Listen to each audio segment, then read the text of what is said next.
Before Pharrell Williams was the fashion icon that was appointed by Louis Vuitton to become their creative director, or the extremely wealthy businessman who's had tons of massive deals, or an award-winning musician and artist, Pharrell was half of the production duo the Neptunes, with his buddy Chad Hugo from their hometown of Virginia Beach, Virginia. While entering a local talent contest in 1992 as the Neptunes, Pharrell and Chad were discovered by New York City producer Teddy Riley, who had relocated to Virginia and had his studio situated near Pharrell's high school. With Teddy Riley taking the duo under his wing, the Neptunes wrote the 1992 mega hit Rump Shaker for Rex and Effects while they were still high school students. They also worked with Teddy Riley's group Blackstreet to co-write the single Tonight's the Night. By the time Pharrell and Chad Hugo started their own label, Trak Entertainment, with their business partner Rob Walker, the year was 2001. As the Neptunes, they were in high demand as the producers that were changing the sound of the radio, making hits for Jay-Z like I Just Wanna Love You, Beanie Man's Girls Them Sugar, Britney Spears' I'm a Slave for You, and Jadakiss' Knock Yourself Out, with their exciting new style. In fact, by 2003, the Neptunes were said to be responsible for 43% of the songs on the radio in the US. The formula tended to be customizing their simple, futuristic sonics to rappers and singers, across genres, with Pharrell not shy about providing additional vocals and Chad Hugo more comfortable staying behind the scenes. Playing off of a love for the classic science fiction franchise Star Trek, the Trak record label had major label backing from Interscope, as a world-famous production unit that constructed club bangers and radio songs for Beyoncé, Nori, Justin Timberlake, T.I., Nelly, Ludacris, Robin Thicke, Gwen Stefani, and Snoop Dogg, just to name a few. The Neptunes continued to explode in the 2000s, getting called the #1 producers of the decade by Billboard in 2009. Considering that by January 2020, the Neptunes were announced to be inducted into the Songwriters Hall of Fame as part of the 2020 class, how did their record label Trak rise in 2001 with their Virginia Beach friends the Clips, the duo of brothers Malice and Pusha T, to the entire company being defunct in 2014? Trak Entertainment first landed in front of audiences with NERD, No One Ever Really Dies, the hip-hop/rock band that was formed by Pharrell, Chad Hugo, and their friend Shay Haley. Not only did their kind of rock songs produce a gold album In Search Of in 2001, but it was also the first step in separating what Pharrell and Chad did as hitmakers, the Neptunes. It opened up their lane wider than rap and R&B, getting their fans ready for the wild genre-merging ride that they were going to take them on. Trak was ready to bring in rock musicians and pop singers to join the roster with lyrically advanced rappers from the streets like the Clips and alternative soul songs sung by Khalees. NERD became the major label version of a garage band of high school friends making fun, authentic songs. It wasn't forced down audiences' ears, you were either a fan or you weren't. The first 4 NERD albums were released under the Trak imprint, but they only happened ever so often. Their second gold album, Fly or Die, almost 3 years later in 2004. Then there was Seeing Sound in 2008, and Nothing in 2010. Their genre-bending sound wasn't for everybody, but it was bold enough to build up a niche cult fan base following beyond the Neptunes and bring Trak 2 of their first 5 gold album plaques. How many duos are there in hip-hop that are not equally great and holding their own weight on the mic, but also brothers? There really isn't, other than Pusha T and Malice, also now known as No Malice of the Clips. Growing up in Virginia Beach, they grew up working on music with Pharrell and Chad and became Trak's flagship group, capturing the streets more than anyone else on the label at the time. Clips was like yin and yang. No Malice, or Malice at the time, was the wise older brother with strong religious references that can be found in their album titles that are often derived from biblical scriptures like Lord Willin', Hell Hath No Fury, Until the Casket Drops. There was even supposedly going to be another Clips album called As God Is My Witness. Pusha T, on the other hand, was like the wild younger brother without discipline or restraint, who seemed more attracted to material wealth than seeking forgiveness for his sins. All 3 of the Clips' Trak albums each had a different major label distributor, showing the level of label politics that was interfering with their ability to release material on a regular basis. Their first album, Lord Willin', was distributed by Arista and was the only project to clear enough sales to earn a gold certification. Their classic anthem, Grindin', tapped into their first-hand experiences as part of a crew allegedly tied to drug dealing. It would be the real-life fears of federal arrest that would later break up the crew and reduce the duo Clips into solo careers for the 2 brothers. After the Clips' first Trak release, which was entirely produced by the Neptunes, ended its run, It would take 4 more years before their new offering, Hell Hath No Fury, this time with Jive handling distribution, a business relationship that the Clips would grow to hate. This is because Arista Records artists in the urban department were transferred to its sister label Jive as part of a merger between Sony Music Entertainment and BMG. Clips was contractually forced to stay with Jive while the rest of Star Trak's roster moved to Interscope. Pusha T and Malice felt that Jive was more focused on their pop music acts and kept overlooking the Clips and delaying the release of Hell Hath No Fury. The Clips got fed up enough to ask to be released from Jive, and when that didn't happen, they sued the label. By the time they dropped their last Clips album, with Star Trak Columbia, they had broken up. Not because the brothers had beef with each other, it was because the coke dealer lifestyle that they constantly rapped about was catching up to them. Malice was so overwhelmed by the pressure coming from a federal investigation of his friends that he stepped away from it all and put both feet all the way in the church. Malice explained the moment that made him leave the music industry and the street ties that he felt would either have him in prison or dead. That story, it runs deep. They were picking up all of our friends at different times. I had a friend, he just had a baby. He's wheelchairing his wife, who's holding the baby while coming out of the hospital, and bam, they got him. I have another friend, he's driving on the interstate with his girl and his daughter in the car, and the police come crash their car into his to make him pull over. They were coming for everybody. There was a whole bunch of stuff happening. We didn't know who was going to get picked up next. They were kicking in doors and making mamas and wives get on the floor. It was just crazy. When I was on the plane and I didn't see my brother get on the plane, I knew what was up because we never missed flights. We were never late. We're usually calling each other and double checking and all that. I hadn't heard none of that. I'm sitting on the plane, and at the very last minute, he comes stumbling in the door. I stood up in the middle of the aisle in front of all those people on the plane, and I told him, "Yo, I don't know if you thought I was joking. I don't know if you thought I was playing. I'm letting you know I ain't doing this no more." Eventually, the federal investigation gave the Clips' manager, Anthony Gonzalez, a prison sentence of 32 years in 2010 after admitting he was the head of a $20 million drug ring on drug trafficking charges, but he ended up getting out a bit earlier. The alternative soul singer Khalees met the Neptunes through a mutual friend at performing arts school when she was only 19. And by year 20, she had her debut album Kaleidoscope, totally produced by them, with the follow-up Wonderland. Khalees' third album, Tasty, ironically became the first project from the singer that was on the Star Trak Entertainment label, and also the first project that wasn't completely produced by her label bosses, the Neptunes. A situation that she has since said made them unhappy. It would also be the only album Khalees would have on Star Trak, even with her numerous appearances for songs by NERD and the Clips. Maybe part of Khalees' resistance to having the Neptunes handle the whole Tasty album is that she has publicly accused them of taking all her publishing income via a contract that they had her sign, and her not seeing any royalty revenue from her first 2 albums, Kaleidoscope and Wonderland. Khalees stated, "I thought it was a beautiful and pure, creating safe space, but it ended up not being that at all.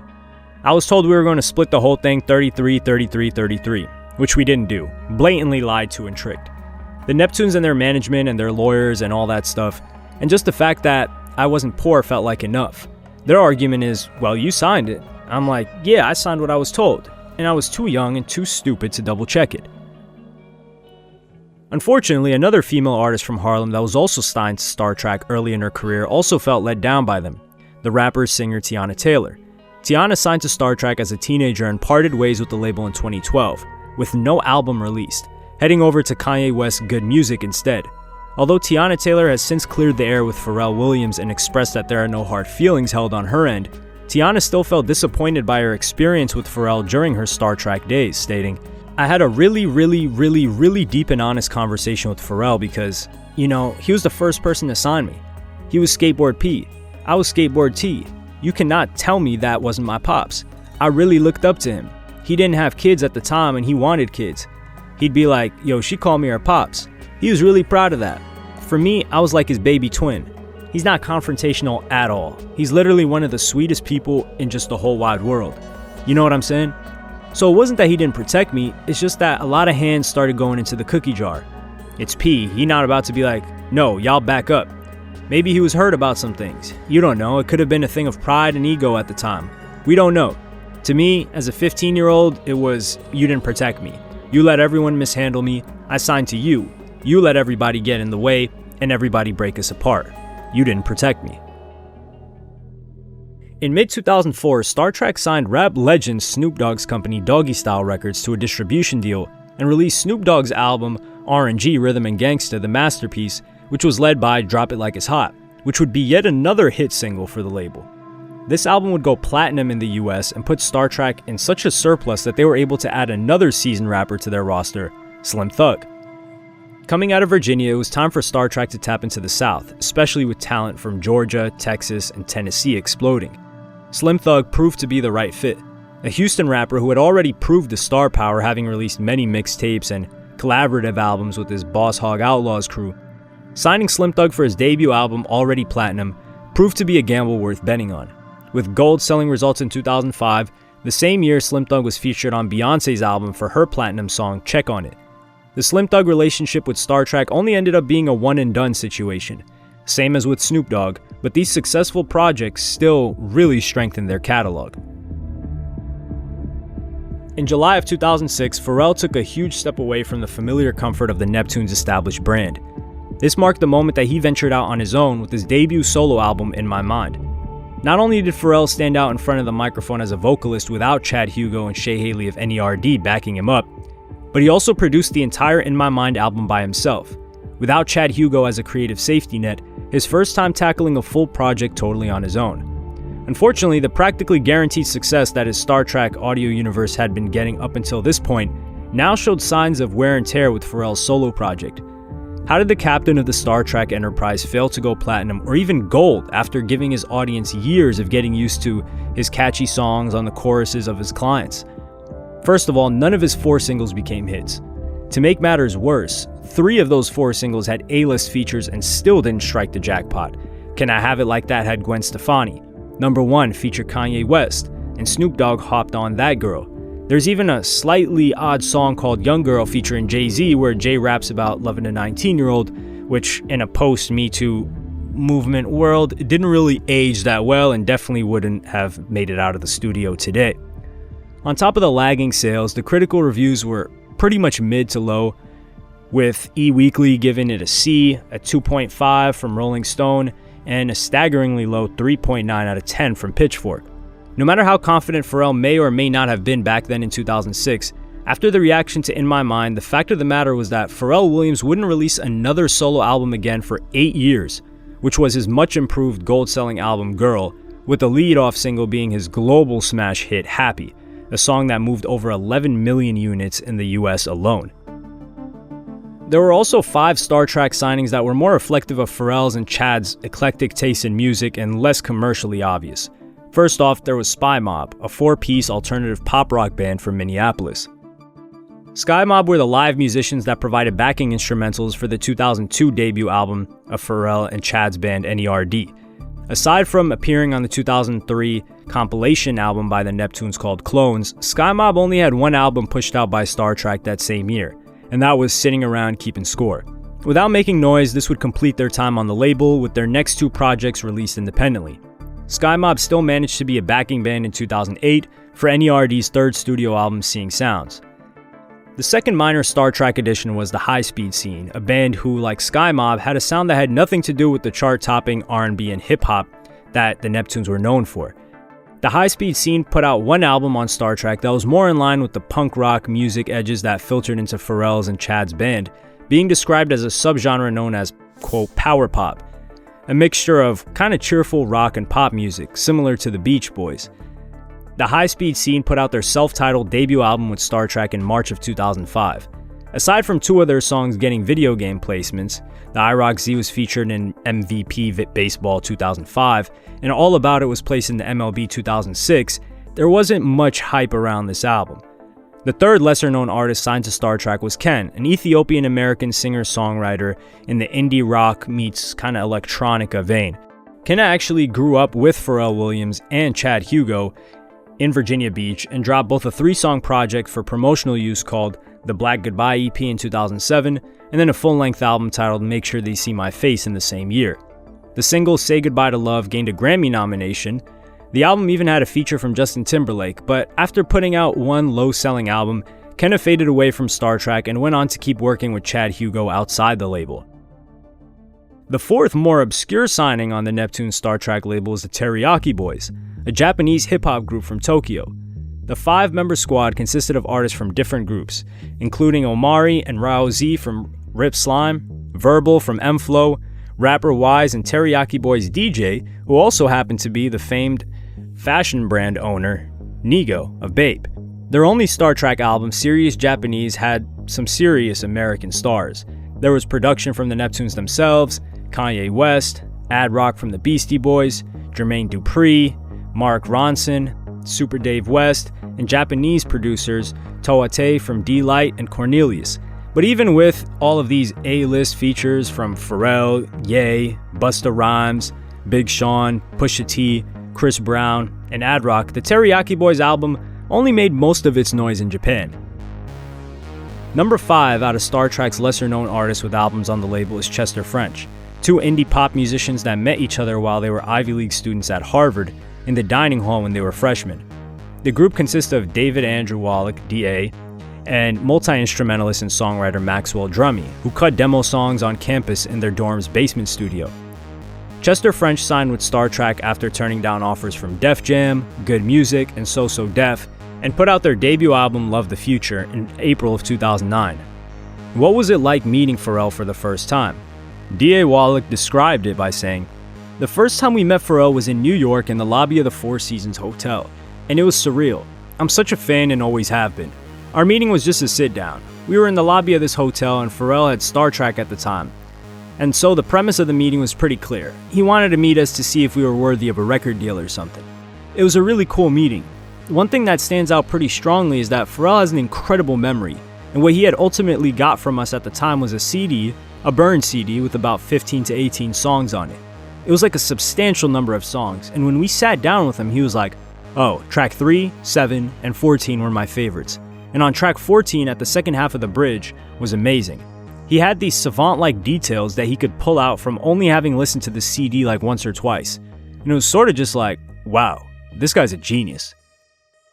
Even though Chester French's album Love the Future didn't blow up big with any gold or platinum certifications, the duo's brand managed to tap into this hipster era of the late 2000s and early 2010s, helping them be liked by industry tastemakers. Their performance opportunities were wide open, touring with everybody from Lady Gaga and Pharrell to Blink-182 and Weezer. But after their debut album, their subsequent projects were released directly through Interscope, and then independently until D.A. Wallach went to work for Spotify, and Maxwell Drummy worked as an in-demand musician for artists such as Lauryn Hill. With none of the 5 Star Trak Entertainment signings of Sky Mob, The High Speed Scene, Kenna, Teriyaki Boys, and Chester French panning out as really strong, profitable or hits, they may have taken away from the company's financial bottom line, but taking a chance at such a wide array of styles and genres did prove to the world that this was an unpredictable record label that truly represented the mission and taste of the Neptunes to bring all cultural backgrounds together.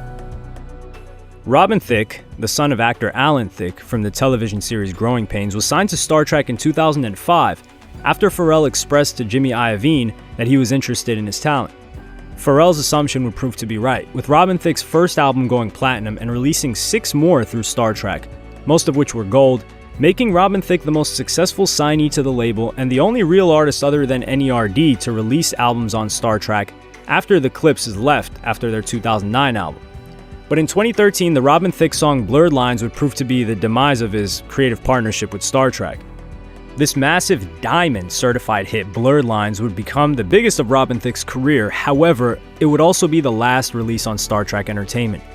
With a crazy extended court case that grabbed the music industry's undivided attention, Pharrell finally decided to dissolve Star Trak Entertainment in 2014 in the midst of Blurred Lines producer Pharrell Williams and singer Robin Thicke getting sued by the family of Motown legend Marvin Gaye over a dispute of perceived copyright infringement due to what was thought to be similarities between Blurred Lines and Marvin Gaye's 1977 hit Gotta Give It Up. The legal battle lasted 5 years and sent fear throughout the music industry because the case seemed to be setting a dangerous precedent that artists could be sued for being inspired by the feeling of a song without stealing from it directly. Marvin Gaye's family was ultimately awarded a final judgment of close to $5 million against the primary writers of Blurred Lines, Robin Thicke and Pharrell Williams. Robin Thicke, Pharrell, and Pharrell Williams Publishing Company were required to pay the estate damages of nearly $2.9 million.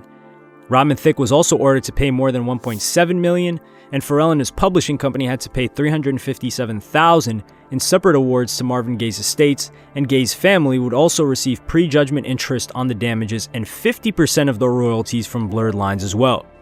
However, Pharrell was doing a lot beyond the music. In 2003, Pharrell had teamed up with the Japanese fashion designer Nigo, who was the founder of the lucrative Bape clothing brand, which launched Billionaire Boys Club, which fused streetwear, high fashion, and hip-hop. Ice Cream was then added as a subsidiary fashion label founded by Pharrell, with a price point more affordable than BBC. As Star Trek Entertainment faded away in 2014, Pharrell founded the multimedia creative collective I Am Other with Sony Music, later partnered up with YouTube to launch the I Am Other channel as part of YouTube's $100 million plan to push original content. Pharrell also launched a podcast called Other Tone, dedicated to culture and art conversations with co-host Scott Vinner and Fam Lay.